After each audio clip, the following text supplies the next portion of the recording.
Hello, listeners, and welcome to our special coverage on this pivotal day in American politics, Super Tuesday.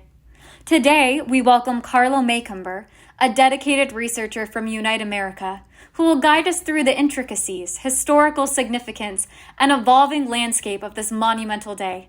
Carlo, thank you for joining me today. For having me. Today, March 5th, marks yet another Super Tuesday, a day that consistently captures the spotlight in our media and engages voters from coast to coast. Yet, it's evident that the significance of Super Tuesday might not be universally understood.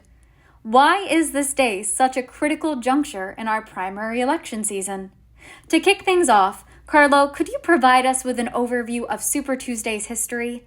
What prompted the decision to consolidate so many primaries on a single day? And how has the underlying logic for this moved or changed over the years? Yeah, so presidential primaries, as we know them today, they became binding in the 1970s.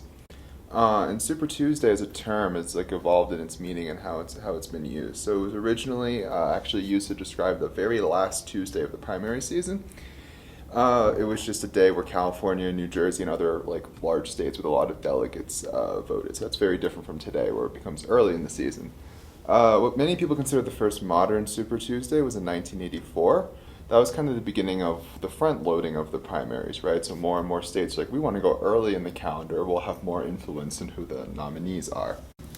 4 years later, in 1988, there was what people called at the time Southern Super Tuesday. So 21 states voted on one day, and the vast majority of them were from the South. And they had the goal of trying to produce a more conservative Southern candidate for the Democratic Party to run in the 1988 general election.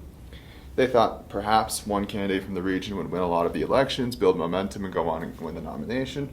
However, that didn't work out that way, as Dukakis, who was a liberal New Englander, won a good number of the states and ended up capturing the nomination. But basically, since then, Super Tuesdays frequently the day where the nominations are effectively determined, or at the very least where the front runners emerge. The 2008 Democratic nomination contest between Hillary Clinton and Barack Obama, that was very much an exception that dragged on to the summer. What's more common is what you saw in 2020, where Biden seemed to be pretty much the presumptive nominee after Super Tuesday. That's incredibly interesting to hear, as I'm sure many, including myself, assumed up until recently that Super Tuesday was just a day that had always existed as part of our election process.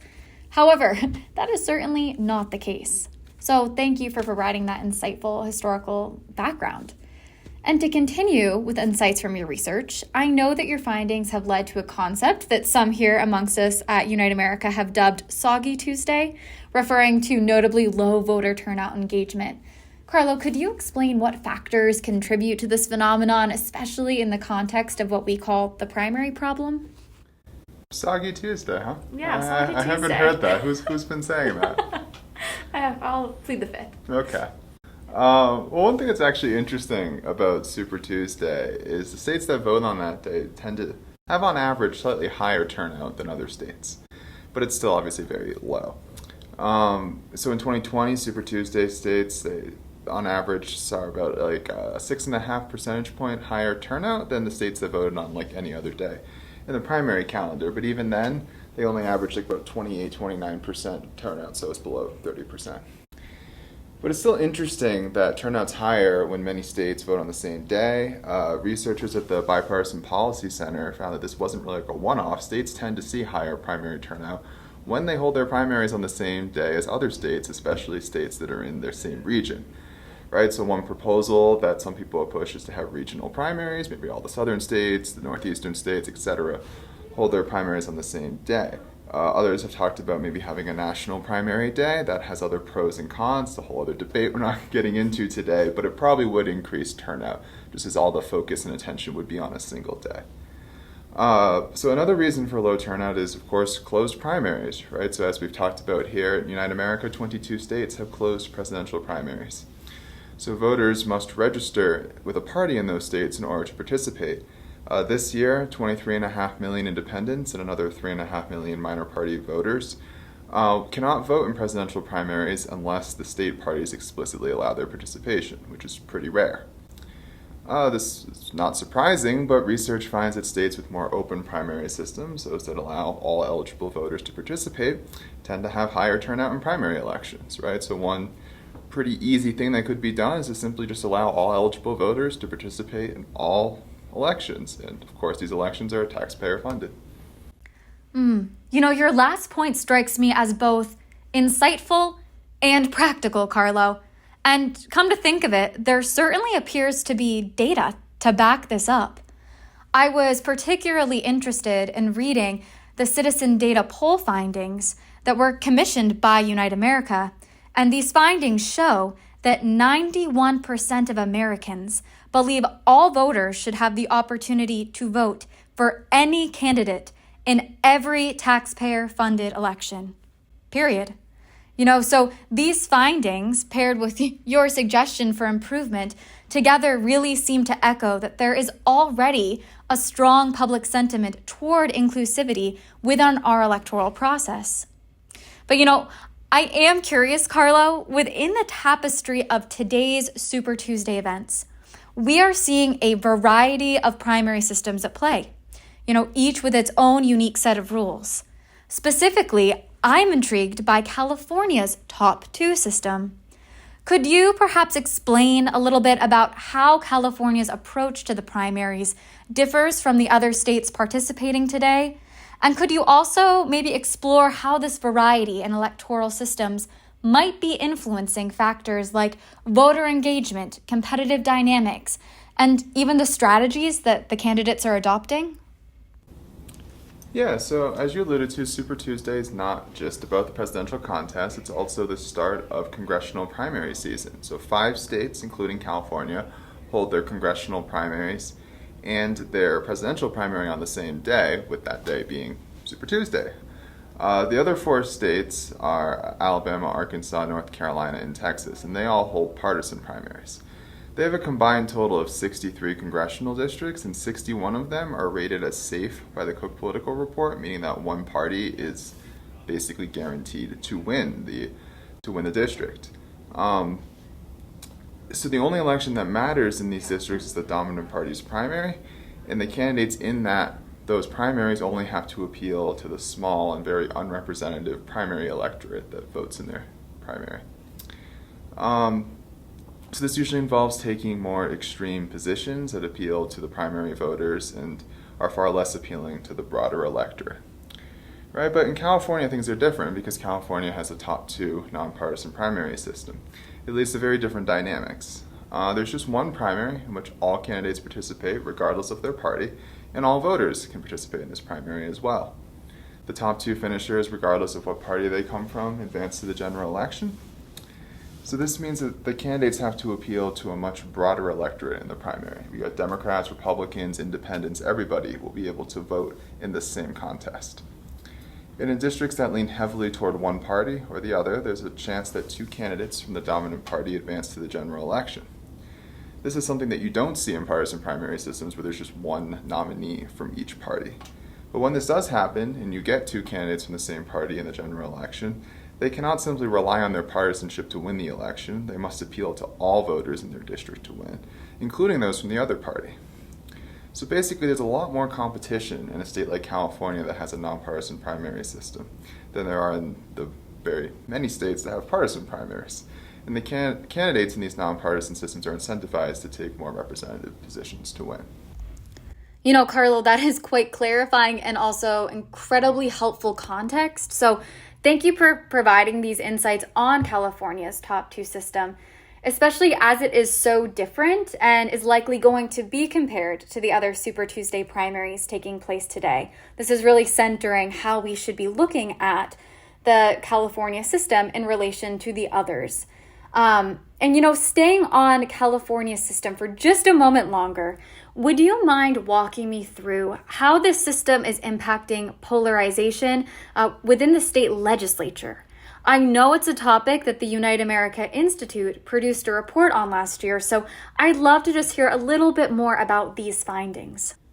Yeah, so I think anyone who's observed American politics in the last couple of decades has seen this rapid rise in partisan polarization, right? Like Republicans and Democrats who are elected to state legislatures, Congress often feel like they're just talking a different language. They're not at all on the same page. So every state, nearly every state, has seen their state legislature polarize, meaning that the two parties have gone further and further apart over the last couple of decades.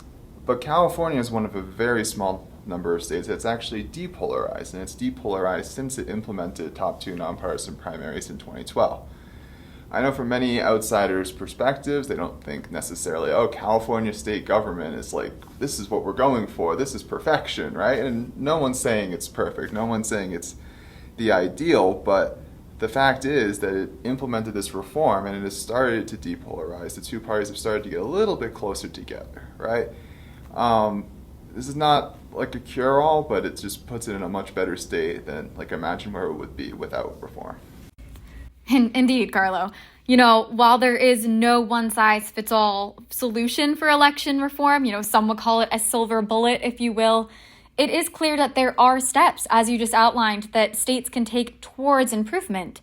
Considering the reforms that you just explained that California has implemented to enhance its election system, along with the challenges you've outlined regarding Super Tuesday and the primary system at large, Carlo, what alternative approaches or reforms do you believe could help resolve these issues we're seeing?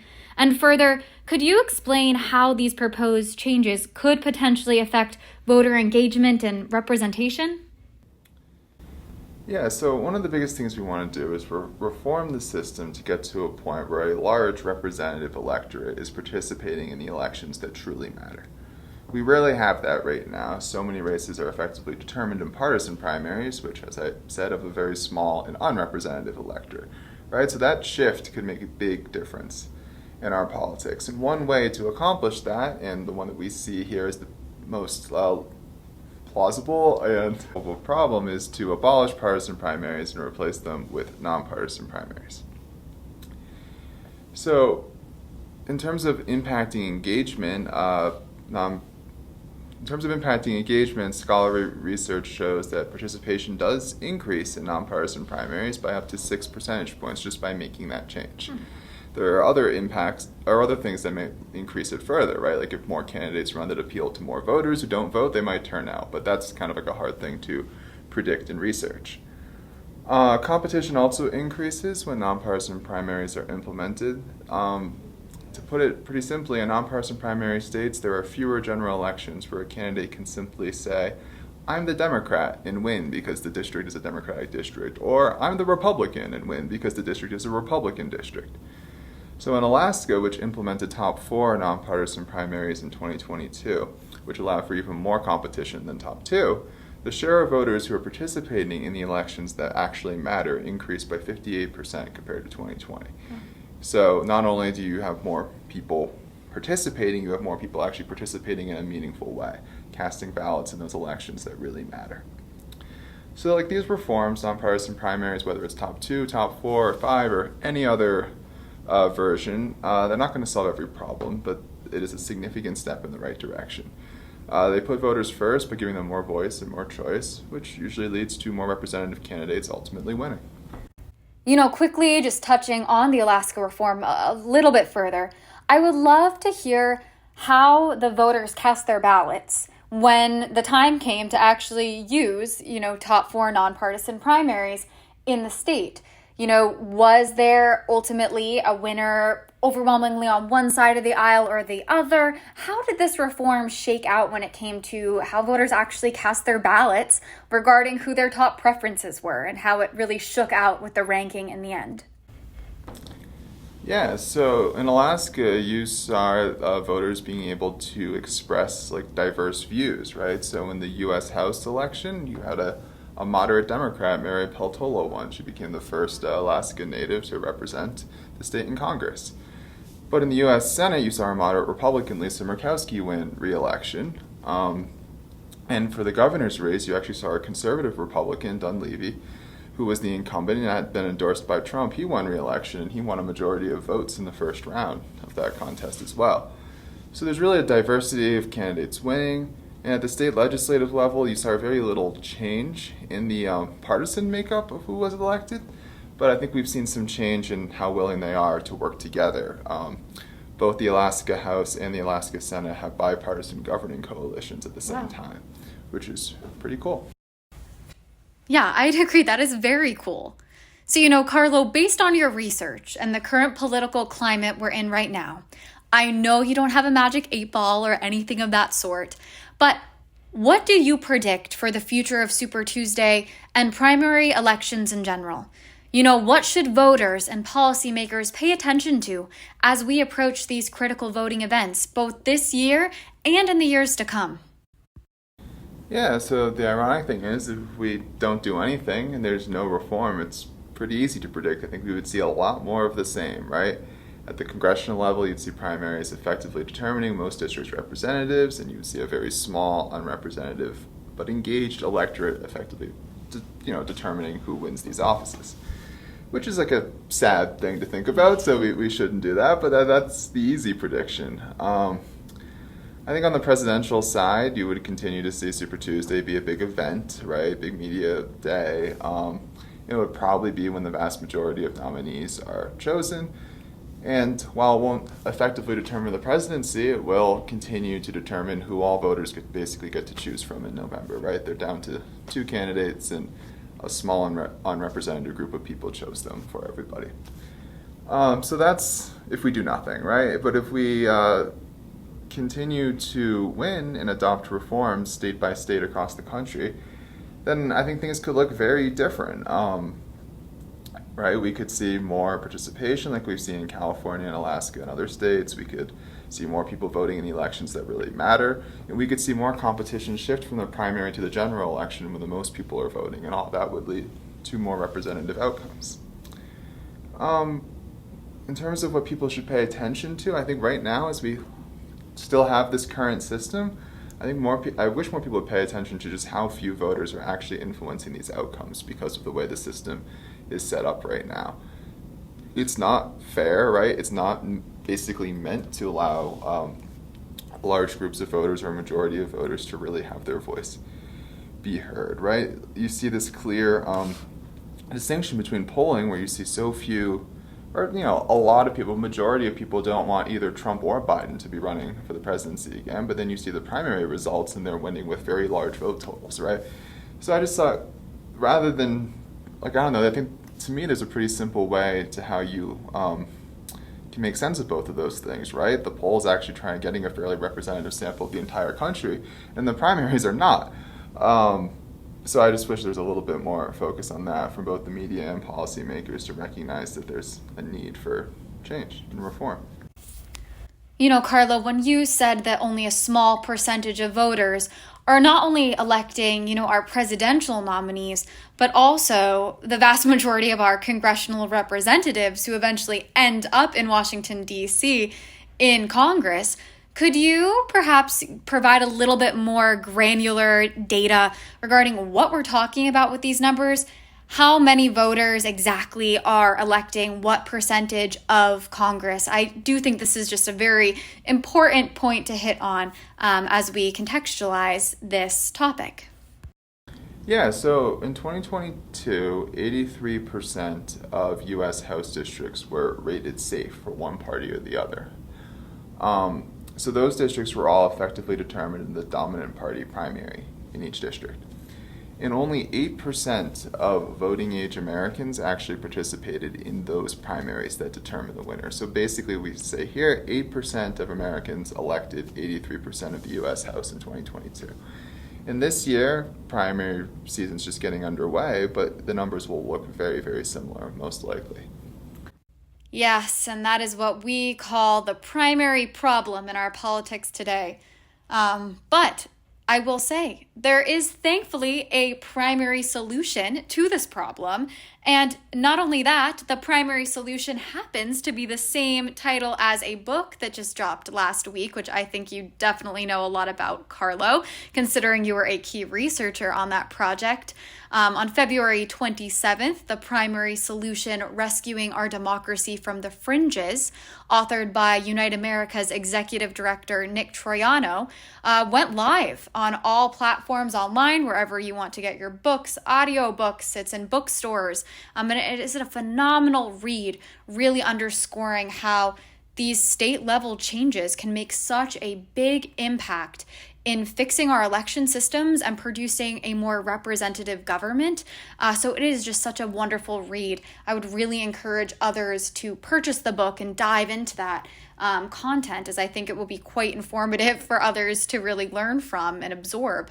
But Carlo, you are no stranger to the primary solution, considering you were the key researcher working with Nick Troiano on this book. So could you perhaps take a moment to explain to me, throughout your journey researching for the primary solution, what was the most enlightening or challenging aspect of this research?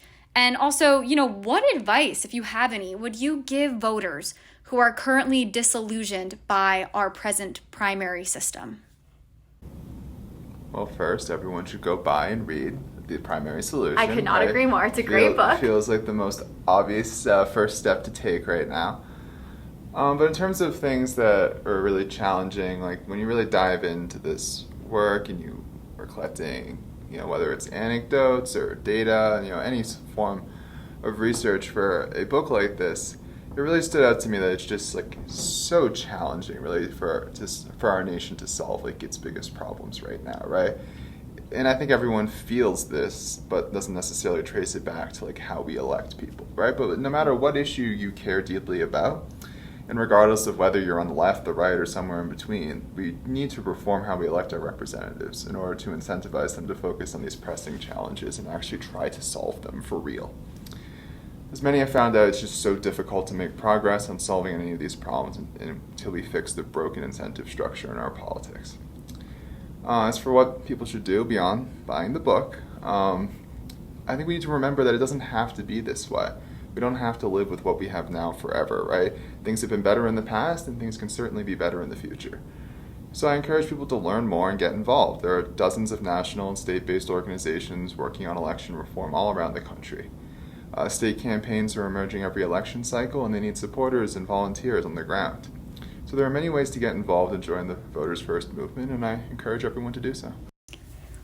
Well, thank you, Carlos, so much for taking the time to chat with me and provide these insights on Super Tuesday. I personally have learned so much during this conversation, and I am sure that our listeners will as well.